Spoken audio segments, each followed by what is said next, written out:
Kaj to pomeni za vas?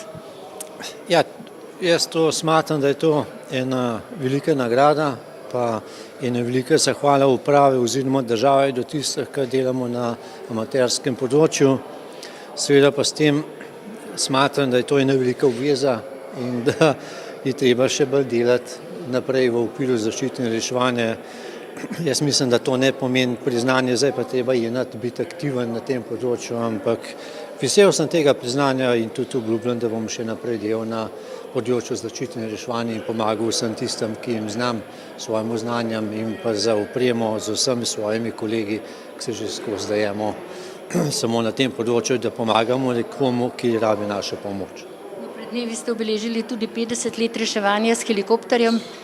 Ja, imeli smo Mojstran, 50-letnico prvega reševanja s helikopterjem.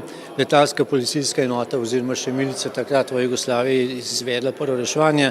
Mi smo pa zdaj imeli 50-letnico in smo tudi prikazali za plovili letalske policijske enote in pa Slovenske vojske delo, oziroma metode dela, ki ga znamo delati v Sloveniji, in moram reči, da smo bili veseli, da smo to lahko prikazali, in tudi veseli smo, da lahko povemo, da v Sloveniji znamo delati s helikopterjem, da znamo reševati in da za potrebe, ki jih Slovenija rabi, moram reči, da v tem trenutku imamo oba dobra prevoznika, tako Slovensko vojsko kot letalsko policijsko enoto, in lahko zatrdimo in zagotavljamo vsem ponesrečencem, da bo naša pomoč učinkovita in pa kvalitetna.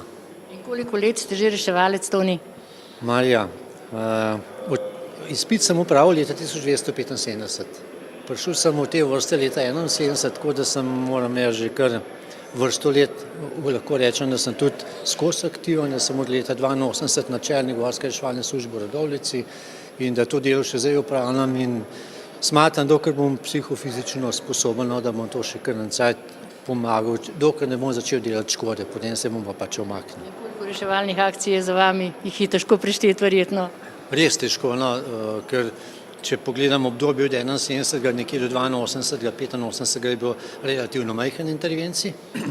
Po letu 85 se je pa ta številka res dvigala in zdaj v tem trenutku bi se zlagal, če bi rekel, da jih je 400 ali pa 500.